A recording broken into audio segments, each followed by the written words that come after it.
Hello, and welcome to Greet the Week.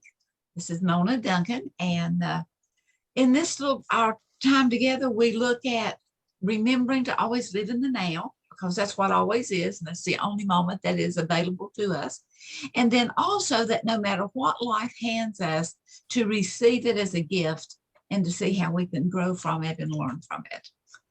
And so today's topic is on having fun, making a difference, and having fun in the process. Let me share the screen. And bring it up to the full scale.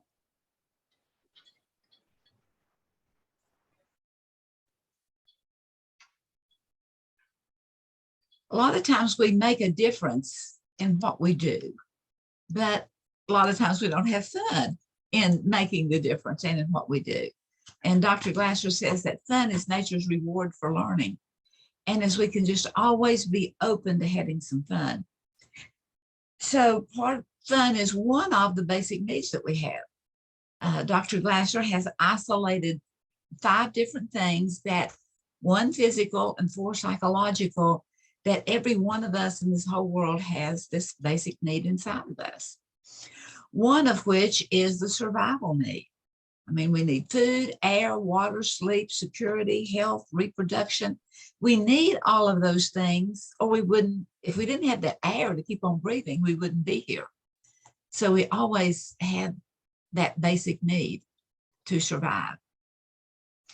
We also have a need for fun and enjoying.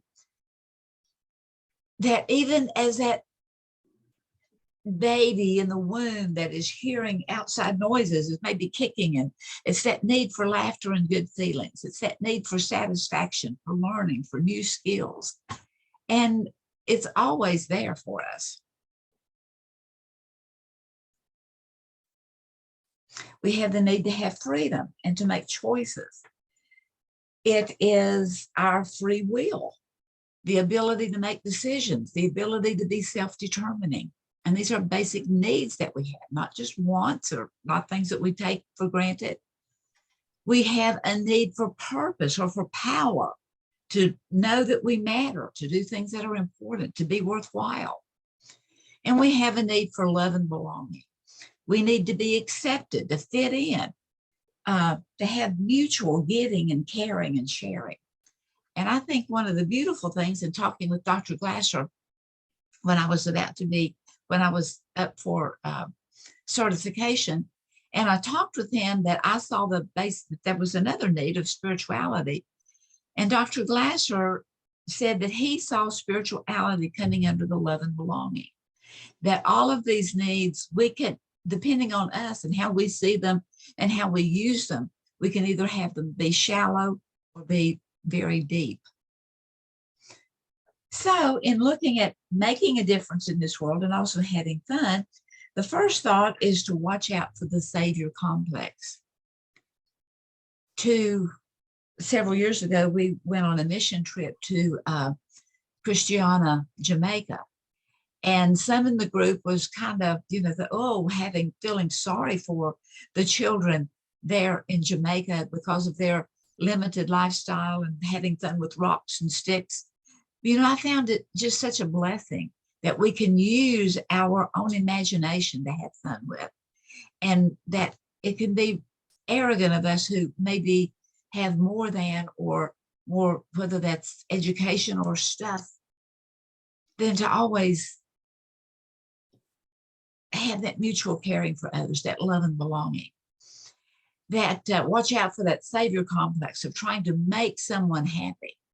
Whenever we try to do that, whether it is a boss or a mate or a child, it really is a formula for unhappiness, and it makes that relationship more constrained.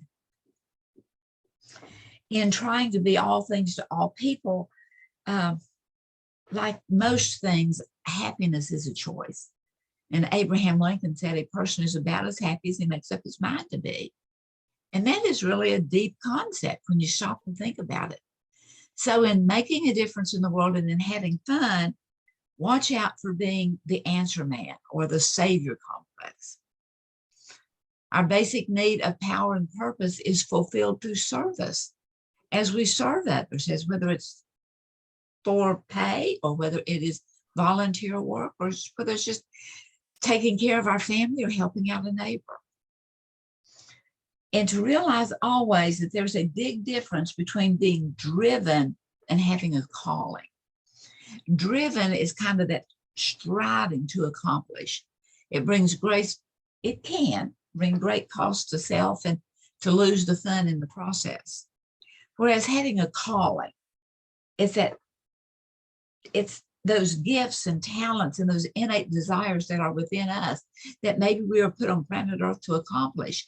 And it's one that is wanting to give what we have been gifted with, the talents that we have. And then think of the example of Christ that, although, is in many faith communities, is the example of Savior, but yet gave just humane, treat others the way you would like to be treated. It was having fun in the midst of making a difference. I presented this particular topic to the JCs whenever they had a promotion. And the creed of the JCs is the brotherhood of man transcends the sovereignty of nations. And Garland and I watched a movie last night it was called Farewell. And it was about a young lady that grew up in America when she was, I think, like 13, was brought to America, kind of brought here. And anyway, she went back to China. And the whole time everything in the movie was scripted because they were speaking in their native languages. And I just found that I just so adapted to the JC creed of the brotherhood of man transcends the sovereignty of nations, that no matter where we are, we're more alike and we're different. So in making a difference and in having fun, it is to be responsible to, but not necessarily responsible for. It's in setting healthy boundaries. When we make a commitment, yes, I will do this, but maybe others on the committee that was with us, they may be lax and we're not necessarily responsible for their contribution. If I give you a fish, I fed you for a day. If I teach you to fish, maybe for a lifetime, or at least to go out tomorrow and learn how to have another meal for another day. That is, we can learn to be not only charitable, but also giving information, that it's not either, that it's both. That another success or failure, for us, we can be saddened by it, we can be disappointed in it, we can care about them, but we're not necessarily responsible for another's failure or success. And then also, in thinking about all of my friends out there in the healthcare field, I say to you that your message is how to have a healthier lifestyle and how to take better care of yourself, but you are not responsible for the client's end result.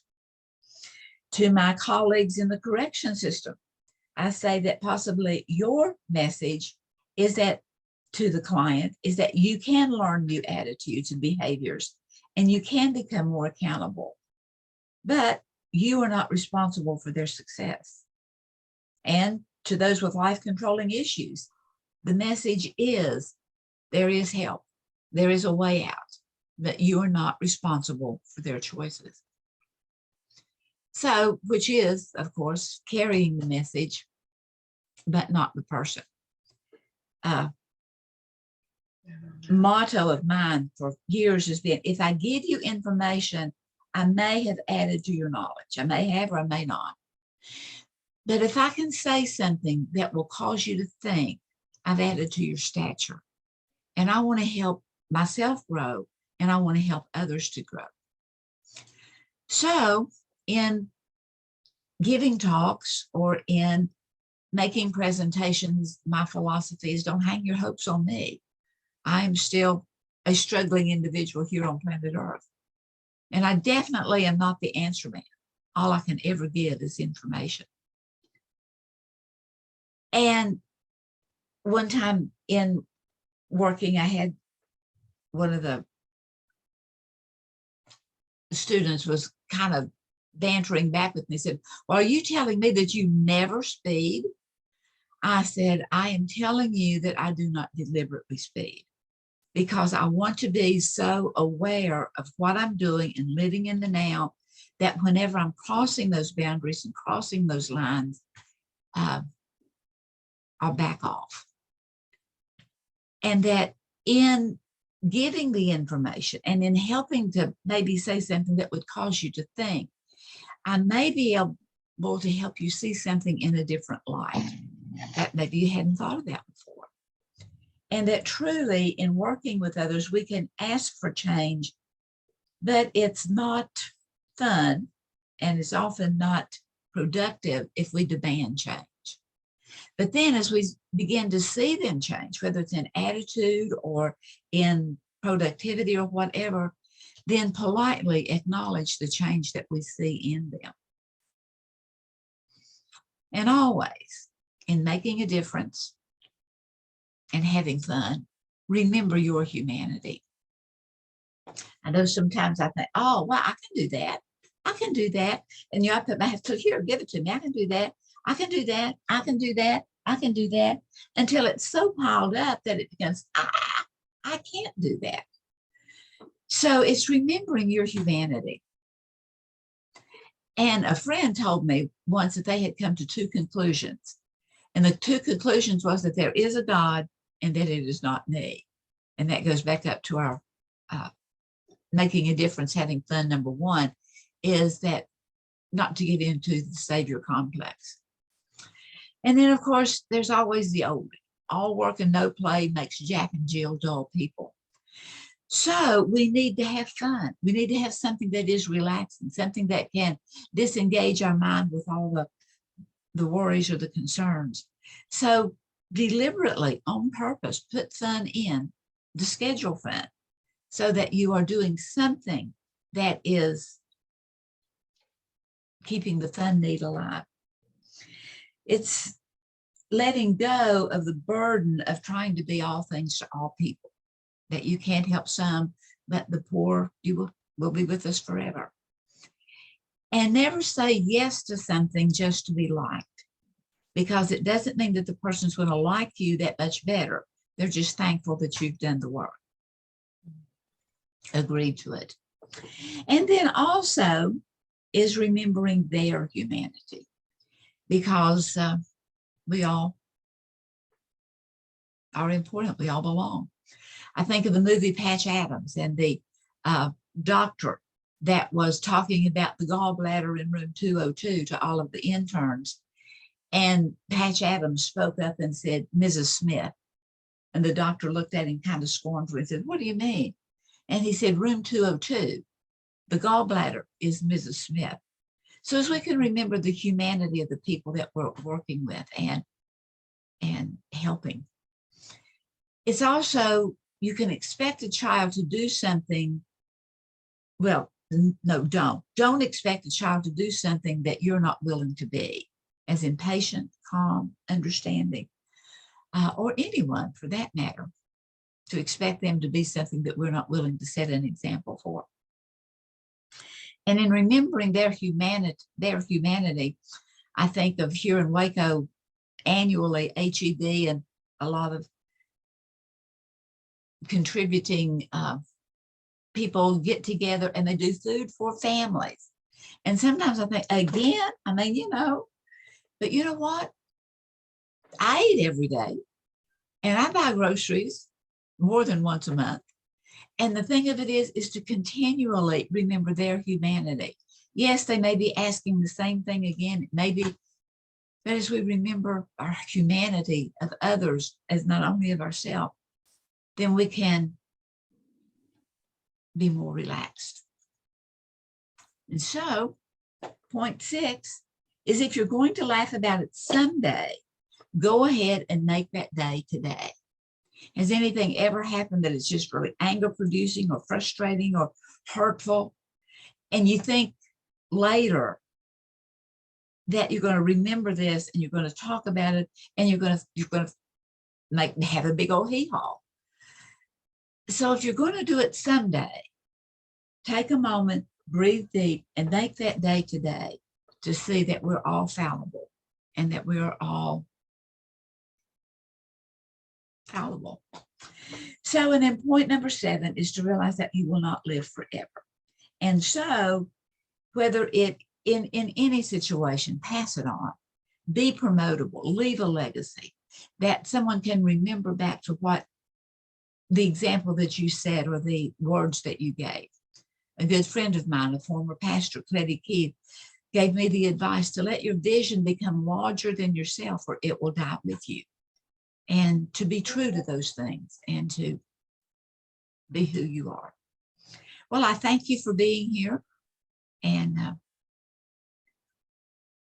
I would appreciate it if you would keep in touch. And I'll stop sharing and closing out in many blessings and make a difference, but always have fun in the process.